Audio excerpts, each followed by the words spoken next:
40 y subimos a las 10.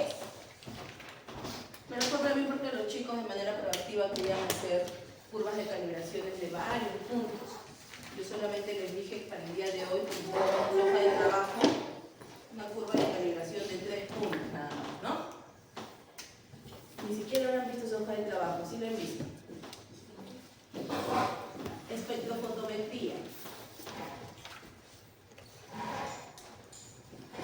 A ver, González Yango, dime, ¿cuál es el fundamento de la espectrofotometría?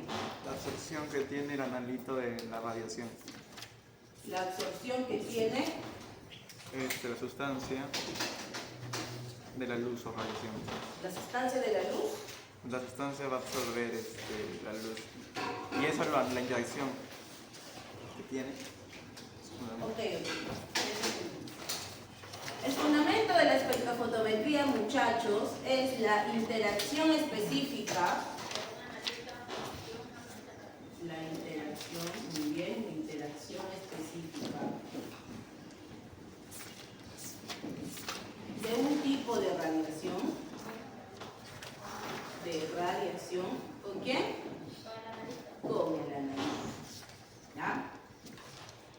Para entenderlo un poco mejor, de repente, en algunos libros, bibliografías, podemos encontrar que radiación, ¿no?, también es luz, ¿no? Tipos de luz. Y analito es la muestra, problema. ¿Qué más? El activo, ¿no? O el activo. ¿Llegó mi asistente del laboratorio? No. Muy bien. Entonces, interacción específica de un tipo de radiación, ¿cierto?, con el analito. A ver. Matías, dime 3 fuentes de radiación que conozcas. UV, visible y infrarrojo. Muy bien, ¿están de acuerdo? Sí, ¿no? Sí. Muy bien. Entonces, es también tipo de radiación o tipo de luz, ¿no? Y esa luz o radiación, ¿cómo se caracteriza la luz? ¿Cómo se caracteriza la luz? En ondas, ¿no? Y por eso la luz o los tipos de radiaciones tienen diferentes. ¿Qué significaba esto? Longitudes de onda. Muy bien, diferentes longitudes de onda. Entonces, gracias a esta característica llamada longitud de onda, es que nosotros podemos medir la interacción específica de un tipo de radiación con el analito, ¿correcto? Entonces, dentro de los primeros análisis, ¿no?, uno de los más importantes, tenemos el análisis de barrido espectral, que me imagino todos ustedes ya habrán hecho el informe, ¿correcto? Este análisis de barrido espectral es un análisis de tipo cualitativo o cuantitativo. ¿Qué me dice Bonifacio? Cualitativo. Muy bien. ¿Por qué, Bonifacio? No sé, pero solamente sé que es cualitativo. O sea, tú aprendes las cosas memorizando. ¿Qué es lo cualitativo? A ver, hagamos un esfuerzo mental, Bonifacio. ¿Qué es lo cualitativo para ti? ¿Te acuerdas? Te voy a dar 2 opciones, ¿ya? Responde a la pregunta ¿qué es o cuánto hay? ¿Cuánto vale el teléfono más razonable? ¿Cuánto hay? Responde a lo que son los análisis cuantitativos, ¿ya? Y cualitativo responde a la pregunta ¿qué es? Muchachos, y también esfuércense en responder, ¿ya? No es que, no sé porque me he aprendido, ¿no? Hay que ser más formal, ¿les parece? Ok, entonces, el barrido espectral es un análisis de tipo cualitativo. Obviamente responde a la pregunta ¿qué es? Cualitativo o también de identificación, ¿no? Identificación. Muy bien. Entonces, si yo te preguntara en el examen o si tu profesor de teoría te pregunta ¿cuál es el objetivo del barrido espectral? El objetivo del barrido espectral es determinar la longitud de onda óptima del analito. ¿Cómo es eso, profesora? A ver, el barrido espectral es un análisis que en el espectro le va a arrojar esta gráfica. O bien, en las abscisas que coloco en una gráfica de barrido espectral. ¿O qué se tiene? ¿Qué datos se tienen en las abscisas? No escucho. Oviedo. Longitud de onda. Muy bien. La longitud de onda. Pinzón. En las ordenadas, ¿qué datos se tiene? La absorbancia. Muy bien, la absorbancia. ¿Ven, chicos? Entonces, básicamente el barrido espectral es una comparación, o mejor dicho, es que a la muestra yo la voy a someter, gracias, a varias longitudes de onda y yo voy a determinar dónde la muestra tiene la respuesta más óptima, es decir, la absorbancia máxima o mínima. Máxima, lógico, ¿no? Entonces, el ejemplo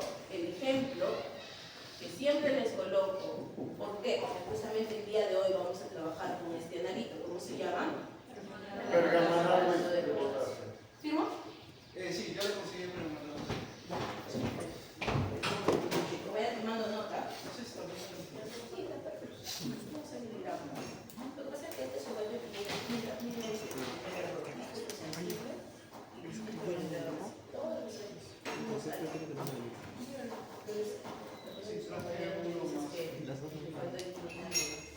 y voy a probar, ya.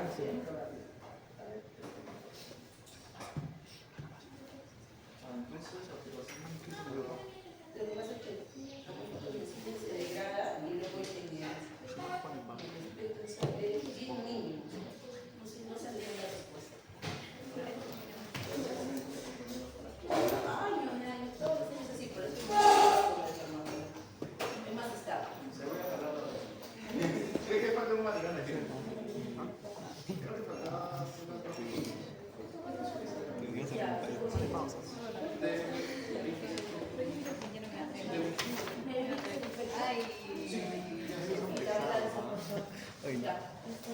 ¿La balanza está bien esta de ahí o necesita la otra?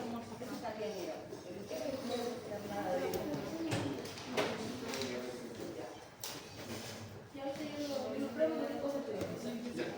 Ah, dice perfecto. Ya, gracias. Entonces, vamos a ir repasando, ¿no? El barrido espectral es un análisis de tipo cualitativo. ¿Cuál es su objetivo? Determinar. Claro, cuando usted dice cualitativo, que ya es de identificación, pero ¿cuál es el objetivo? Correcto. Entonces, la gráfica que el espectrofotómetro me da cuando yo programo un ensayo de barrido espectral, ¿cómo es esa gráfica? ¿Qué tienen las abscisas? ¿Abscisas o eje? Chicos, no se pasen, ¿no? Eje X. ¿Abscisas o eje X? Tiene a longitud de onda, ¿ya? Acuérdense, esto es la longitud de onda, ¿correcto? A ver.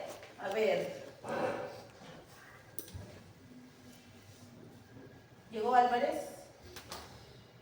¿Llegó Cruz? Ya. Cruz. Abríchate el mandil, ¿ya? Cruz. Este lambda, ¿qué es? ¿Te acuerdas? ¿Lo has visto en teoría? Si no ves, puedes acercarte. Estoy haciendo pizarra.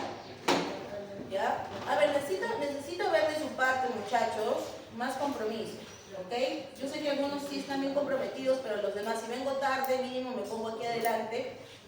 Porque una clase que ya se pierde ya es imposible de recuperar. ¿Ok? Entonces todos. ¿Esto cómo se llama? Longitud de onda. ¿Y la longitud de onda en qué se mide, muchachos? En nanómetros, ¿ya? En nanómetros. Entonces, el objetivo del barrido espectral es que en este caso vamos a tomar como ejemplo el permanganato de potasio y este permanganato de potasio va a ser sometido a varias longitudes de onda, es decir, va a ser sometido a diferentes tipos de radiaciones, ¿no? O sea, yo sé que el permanganato de potasio por la bibliografía interacciona con el rango visible, ya eso lo vamos a ver después, pero en el rango visible y los rangos que ustedes tienen que saber, para que lo retomo, los rangos que ustedes tienen que saber es el siguiente. El rango V, ¿de cuánto a cuánto está? ¿De cuánto a cuánto está el rango V? De 10 a 400. Muy bien, de 10 a 400, ¿qué? Nanómetros. Nanómetros. ¿Y el rango visible?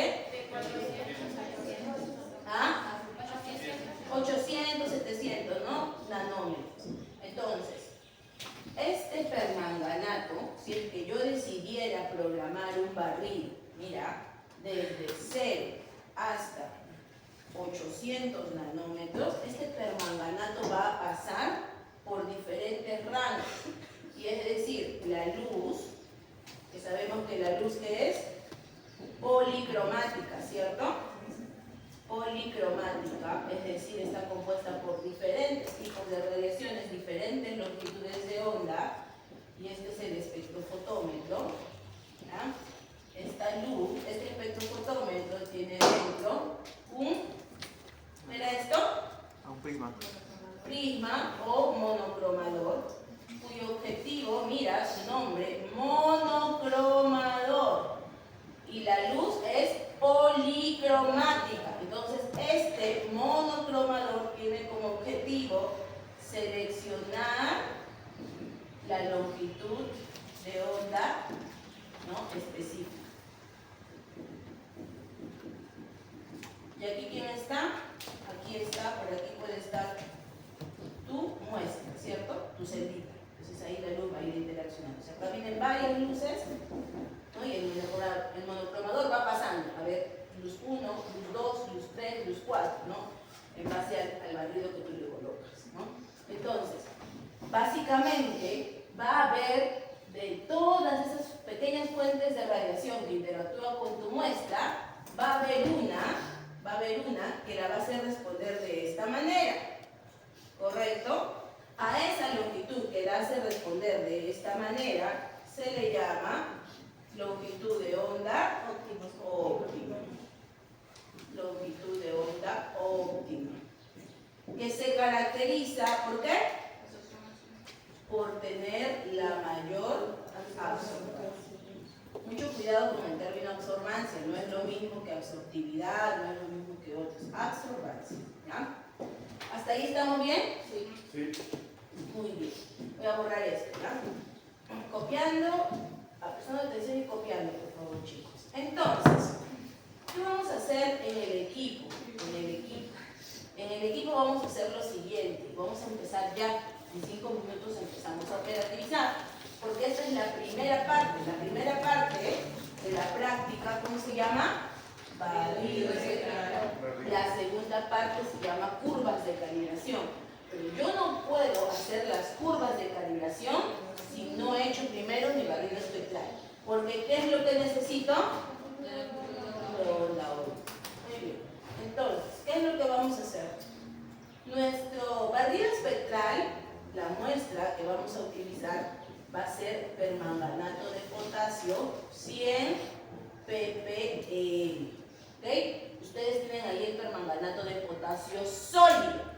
Ya habíamos hablado un poco, si no vamos a hablarlo nuevamente, que es muy importante al hacer esta espectrofotometría, una técnica instrumental o clásica. Instrumental, es una técnica muy sensible. Entonces vamos a trabajar con muestras muy diluidas. ¿Ya? ¿Por qué? Porque aquí yo no necesito tanta cantidad de muestra, porque como es muy sensible, detecta hasta la mínima. ¿Qué pasa si yo uso muestras muy concentradas? Dos cosas. Puedo maniobrar mi equipo y lo otro es que los resultados van a ser falsos. Entonces es muy importante que tengan en cuenta que se utilizan muestras muy diluidas. Tan importante es esto, que hay una ley que dice que las muestras que pasen por el espectrofotómetro, eso lo vamos a ver más adelante, pero les voy adelantando, las muestras deben tener una absorbancia que esté entre 0,2 y 0,8. ¿Y por qué creen ustedes eso? ¿Por qué creen ustedes eso? Hay una ley, que es la ley más importante de la espectrofotometría, que es la ley de Lambert y Beer. Lambert y Beer. Esta ley de Lambert y Beer es bien fácil de aprender, ¿no? A es igual a E por C por L. ¿Quién es A? La absorbancia. Todavía no vamos a ver a E, ya eso lo vemos en otra clase. ¿Quién es C? La concentración de la muestra. Cele? ¿La longitud de qué? ¿De onda? De la celda. Me digan longitud de onda que me desmayo. La longitud de la celda, donde vamos a colocar la muestra, pues, ¿ya? Entonces, cuando yo veo una ecuación, ¿ya? Y yo ya estoy a un nivel universitario, no estoy a un nivel de preuniversitario, sino universitario, cada vez que yo vea cualquier fórmula, yo tengo que ser capaz de identificar quién es directamente proporcional y quién es inversamente proporcional. Eso ya les había enseñado. Y si no, vamos a repasar. ¿Ya? Esta es la única vez que voy a enseñar esto, porque a lo largo de todos los cursos que ustedes manejen, siempre van a tener fórmulas. Y es necesario que lo sepan. ¿Ya? Siempre partamos de un ejemplo bien simple, ¿no? Como del ejemplo de distancia es igual a velocidad por tiempo. ¿Quién no conoce esa fórmula? Es un ejemplo bien sencillo. Tiene nada que ver con el curso, solamente es para fines didácticos. Entonces, en esta fórmula yo puedo decir lo siguiente: si yo tengo una mayor velocidad, ¿tendré una mayor o menor distancia? Tengo mayor velocidad, ¿cómo voy a correr? ¿Cómo voy a tener menor distancia? Mayor, puedo correr más. Y si tengo una mayor velocidad, ¿me demoraré más o me demoraré menos? Correcto. Entonces, aquí por ejemplo, vemos un ejemplo de magnitudes, porque la distancia, la velocidad y el tiempo son magnitudes. Si dos magnitudes aumentan a la vez, son directamente proporcionales, ¿no? Matemática básica. Y si dos magnitudes cambian, si una sube y la otra baja, es... Hasta ahí todo creo que estamos bien, está recuento fácil, ¿no? Pero ¿qué es lo que ustedes deben tener en cuenta? Que cuando dos magnitudes son directamente proporcionales, hay una constante en su división. Es decir, en este caso la distancia con la velocidad, su división es constante. Eso significa directamente proporcional. Y cuando es inversamente proporcional, su multiplicación es constante. Ya, ¿y para qué me sirve eso? Para crear fórmulas, pues. Porque en base a este raciocinio, sin conocer esto, sino partiendo de una simple lógica, yo esto de acá lo acomodo en una fórmula y me cumple bien. Porque la distancia y la velocidad pasa dividiendo. La velocidad por tiempo se mantiene multiplicando. Así se crean las fórmulas. Todo es un raciocinio de magnitudes. ¿Estamos de acuerdo? Entonces, a ver, si me has entendido, en base a esta fórmula, ¿qué relación hay entre la absorbancia y la concentración? ¿Directa o inversa? ¿Ves? ¿No me has entendido? Mira, la absorbancia y la concentración. ¿Cómo pasa la concentración aquí? Dividiendo. Y cuando algo divide, ¿qué es? Directa. O sea, a mayor absorbancia, mayor o menor concentración. Eso es lo que yo quiero que tú logres con todas las fórmulas que veas. De frente la ves y dices, a ver, si yo te digo la concentración con la longitud de onda, a mayor concentración, mayor o menor longitud, perdón, de celda. Menor. ¿Por qué? Porque está multiplicando, es inversamente proporcional, si uno sube, el otro baja. Así, con todas las fórmulas, con todas. ¿Ah? Muy bien. Entonces, ¿para qué me sirve esto? Pues lo más importante, ¿no? A mayor absorbancia, mayor concentración. Yo les decía que soluciones muy concentradas podían averiar el equipo. Entonces, esas soluciones muy concentradas me van a dar por lo general absorbancias altas o bajas. Si no me puedes acercarte aquí, como si te puedes seguir tomando alta, ¿cierto? Entonces, es por eso que se coloca un límite de absorbancias entre 0,2 a 0,8. Es la óptima. Porque si pasa de esto, ya está siendo muy concentrado y puede averiar. Y si es menor a esto, ya es poco significativo. Y de repente, así como la balanza no te puede medir, no te puede pesar 0,00001 miligramos. Tiene que tener un mínimo, ¿cierto? Por eso. ¿Preguntas? ¿Estamos bien hasta aquí? Ya, muy bien. Ahora, entonces, vamos a preparar por eso un permanganato de potasio 100 ppm. Justamente por este fundamento de que yo necesito necesito soluciones muy diluidas, es que entra aquí como protagonista los ppms. ¿Por qué? ¿Puedo borrar esto? Sí. Ya. ¿Por qué entran los ppms? Porque es parte por millón. Y parte por millón es una concentración bien bajita, pues, ¿no? Entonces, mire, imagínate cómo esta técnica instrumental tiene la sensibilidad de medir partes por millón. Ya. Entonces, casi todas las concentraciones y todos los cálculos que tengamos en espectrofotometría lo vamos a hacer con ppm. Muy bien, empezamos. Para yo poder dominar este tema de cálculos, debo de conocer la definición de ppm. ¿Qué es ppm? Partes por millón. Partes por millón.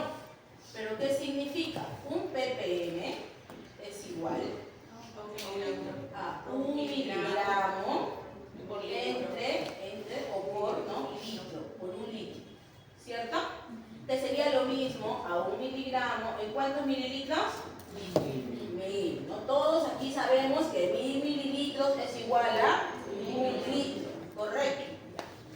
Aquí viene algo muy interesante, ¿ves? Si yo te dijera, tu objetivo de hoy es preparar esto. ¿Ya? Tu objetivo de hoy es preparar permanganato 100 ppm. Ese es tu objetivo de hoy. Primer objetivo. Pero te voy a dar un ejemplo, ¿ya? Un ejemplo. Imagínate que yo te estoy pidiendo que me prepares permanganato de potasio 5 ppm. ¿Ya?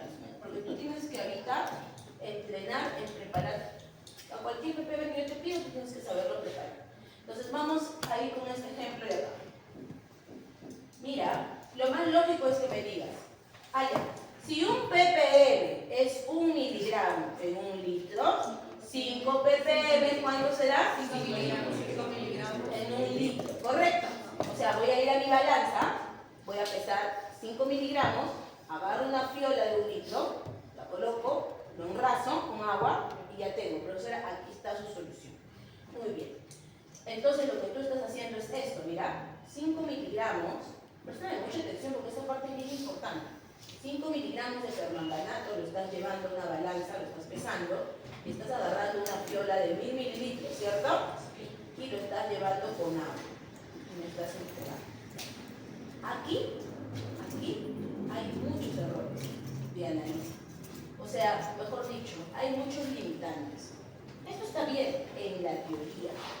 Pero mira lo primero, ¿eh? Observaciones importantes que diferencian a un buen analista de un analista pues poco efectivo. ¿Ya?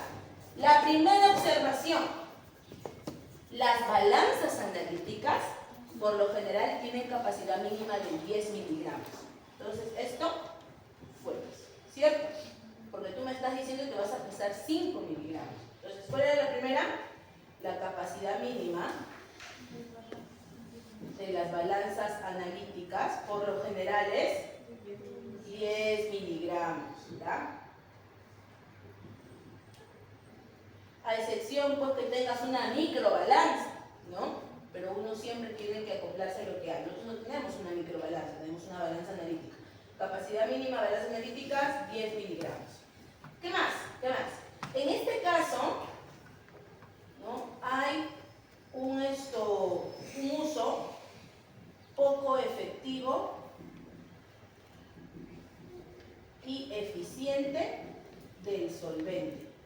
Mira, del solvente. ¿Por qué? En este caso el solvente es agua, ¿no? Pero el agua también, así sea agua, no me voy a dar el lujo de estar gastando 1 litro. O sea, ¿qué clase de analista para hacer esto tiene que gastar tanto, ¿no? Y encima pedir fiolas de litro? De repente yo te estoy pidiendo una, pero si te pidiera 5, que te puedo pedir, me vas a pedir 5 fiolas de litro. Ahora, imagínate que el solvente no es agua, sino el solvente es ácido sulfúrico, que está carísimo, ¿no? Y diluido. Me vas a gastar litro. Entonces, aquí es donde se ve pues la capacidad de los analistas. Entonces, ¿qué es lo que vamos a hacer? Voy a borrar todo esto. ¿Qué es lo que vamos a hacer? La respuesta a todo eso se llama diluciones sucesivas. Esa es la respuesta, ¿ya? Entonces, eso te va a servir también si vas a hacer una tesis con espectrofotometría o lo que quieras. Imagínate, ¿no? El tesista también no está un poco limitado de plata y para estar comprando tanto solvente y con una matemática simple lo puedes resolver, ¿ya? ¿Cómo se llama? Diluciones sucesivas. Diluciones sucesivas. Muy importante esta parte, ¿ya? Y la vas a repasar porque a veces a la primera no es tan sencillo, ¿ya? Pero vamos a hacerlo bien sencillo. Entonces, mira, tu objetivo es, o sea, tu objetivo del ejemplo, no de la práctica, del ejemplo es preparar permanganato de potasio 5 ppm. Ya hemos dicho que la alternativa que me has dado de preparar 5 miligramos en 1000 mililitros está como que poco eficiente, ¿no? Y aparte que no es muy significativo, este es menos de la capacidad mínima de la balanza, ¿cierto? Entonces, 5 miligramos en 1000 mililitros es lo mismo que decir 5 entre 1000, ¿cierto? Lo que tú siempre pones, pues no pones la concentración, no la expresas así, ¿sí o no? Ya. Entonces, aquí viene, ¿cómo yo puedo crear otro proceso que me dé 5 sobre 1000? Yo te digo lo siguiente. ¿Qué harías si pesas 50 miligramos en una fiolita de 10 mililitros y luego de esta fiolita de 10 agarras 1 mililitro en una fiolita de 100? Vamos a comprobar qué es lo que pasa. Esto se le llama dilución sucesiva, ¿ya? Entonces, la idea de la dilución sucesiva, o los tips más prácticos, los tips que te los voy a poner acá, es el siguiente, mira. Cuando tú diluyes en una fiola, lo que vas a hacer es expresarlo como una división. Y cuando tú pipeteas o mides, o pipeteas, ya para que lo entiendas, lo vas a expresar como una multiplicación. Profesora, ¿y eso cómo se le ocurrió? Mira acá, 5 miligramos, lo diluyes en 1000 mililitros. ¿Qué haces automáticamente para hallar la concentración? Una división, ¿correcto? Y cuando tomas, es una multiplicación. Entendiendo este tip, ¿cómo expresaría esto? Mira, 50 y 10, ¿lo multiplico o lo divido? Lo divido. Ya, ¿qué divido? 50 entre 10. Muy bien. Luego, estoy pipeteando de esta fiolita de 10, estoy pipeteando 1. Multiplico por 1. Y luego este 1 lo estoy diluyendo en 100. Entre 100. ¿Ves? ¿Cuánto sale esto? 50 entre 1000. Se acabó. Ahora, profesora, pero acá es 5 entre 1000. Oh, está muy bien, está muy bien. Entonces, ¿qué podemos hacer aquí? De repente, esto hacemos en 100. Esto es lo bonito de las diluciones sucesivas. Tú puedes cambiar rapidito y no hay solamente una respuesta correcta, hay un montón. Mira, 50 entre 100, 1 entre 100. ¿Cuánto sale acá abajo? 10.000. Entonces, elimino un 0, elimino otro 0. ¿Cuánto sale? 5 entre 5 entre 1000. Este sí es el objetivo, ¿cierto? Sí. Y esto es igual a esto. Y ahora la pregunta es, ¿cuánto he gastado de solvente? 200, mira, a comparación de haber gastado 1 litro. Y pesé 50. Ahora, profesora, pero mira, a mí se me ocurre de que en vez de hacer esto, yo hubiera hecho de repente 10 miligramos, o sea, la quinta parte, en una fiola de, ¿cuánto es la quinta parte? No, 25 miligramos en 50 mililitros. ¿Ya? Y aquí voy a tomar 1 mililitro en 100 mililitros. Díganme, ¿esto cumple o no cumple? Compruébalo, pues, mira, 25 entre 50 por 1 entre 100. ¿Cuánto sale? 25 entre 5000. Saco quinta, 5. Saco quinta, 1000. ¿Cumple o no cumple? Sí. Cumple. Y así tú puedes tener como más de 50 alternativas. Eso depende del analista. Y aquí todavía estoy siendo más efectiva, ¿no? Porque estoy gastando ya 150 mililitros y estoy pesando menos reactivo, que eso le va a convenir a mi supervisor o al mismo laboratorio, ¿no? También se puede hacer menos de repente, profesora. Sí, pero ojo, no pierdas en cuenta la capacidad mínima y no pierdas en cuenta el uso efectivo del individuo. ¿Estamos bien? Esto yo voy a usar un montón todas estas semanas. Entonces, apunta y en tu casa reflexiona, coloca de dónde sale esto, de dónde sale lo otro. ¿Ya? Muy bien. Pero sí o sí lo tienes que repasar esta semana, porque la otra semana es tu examen. ¿Esto puedo borrar? Sí, profe. Ya, muy bien. Entonces, para la práctica de hoy, la primera parte, que ya me estoy excediendo un poquito de tiempo, pero era necesario.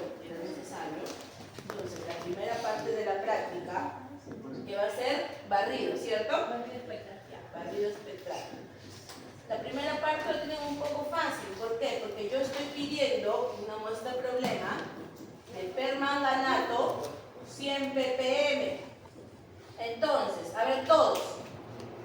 100 ppm. ¿Qué significa 100 ppm? ¿Qué era un ppm, muchachos? Un miligramo en Un litro. o 1000 mililitros, ¿ya? Entonces, ¿cómo será 100 ppm? 100 miligramos. 100 miligramos en Un litro. O 1000 1000 mililitros. mililitros, ¿no? Entonces, pero esto también puede ser igual a cuánto. ¿Vas a pesar tus 100 miligramos y me vas a pedir una fiola de 1 litro? No. Y acá no es necesario que hagas diluciones sucesivas, porque al ojo está, profesora, esto es lo mismo que decir 10 miligramos en 100 mililitros, ¿cierto o no? Lo mismo, solamente estoy eliminando un 0, un 0. Entonces, lo que ustedes van a hacer a la mesa es pesar 10 miligramos de permanganato y diluirlo con agua en una fiola de 100. Con eso nada más vamos a hacer el barrido espectral. Barrido espectral es papayita, o sea, el barrido espectral no es ni 5 minutos. Lo que es yuca es la curva de calibración. No, pero no va a ser yuca, vamos a hacerlo muy bien, paso a paso. Pero entonces, ahorita lo que ustedes van a hacer es preparar. ¿Qué clase de errores? Porque nunca me ha pasado, siempre los barridos espectrales salen ok. Pero ¿qué clase de errores pueden ser los más frecuentes? Tengan esto en cuenta para su examen práctico, porque la otra semana ustedes solitos con el espectro son. ¿Sabes? Errores. A ver. No proteger a la muestra de la luz. ¿No? Se supone que este fundamento, como nos decía el compañero, ¿cuál era? La interacción específica de la luz con la muestra. Eso es lo que quiero medir. Entonces imagínate que tú le estás exponiendo la luz a tu muestra y la luz es un factor de diferencia. ¿Correcto? ¿Qué más? Que al momento de colocar la celda, coloques la parte rugosa por donde pasa la luz. Y no te sale pues. Hacia la luz. ¿No? ¿Se acuerdan que teníamos? Esto lo vamos a colocar en una celda, ¿no? Esta es la llamada celda. La celda tiene, hoy día nos vamos nosotros a adiestrar en esto. Yo lo voy a hacer, yo inclusive voy a medir para terminar rápido. Ustedes me tienen que ver muy atentamente, porque la otra semana, de nuevo les digo, lo van a hacer solos. La celda tiene dos caras lisas y tiene dos caras rugosas. ¿Por dónde yo hago la manipulación? Siempre agarro por la parte rugosa, ¿ya? La parte lisa, que es esta, le voy a poner como L, que esta es la parte lisa, por aquí es donde la luz va a pasar, ¿ya? Por aquí la luz va a pasar. Entonces, en el espectrofotómetro tiene un portaceldas, que le va a entrar esta celda. Ese portaceldas tiene un huequito. Ese huequito es por donde la parte lisa debe estar. Ahí yo me doy cuenta, porque por ese huequito es donde pasa la luz. Entonces, si yo colocara al revés, la parte rugosa, no va a pasar, me va a salir todo como ruidos. ¿Ya? Muy bien, empiecen chicos, vamos a repartir los materiales. Tienen exactamente por mesa preparación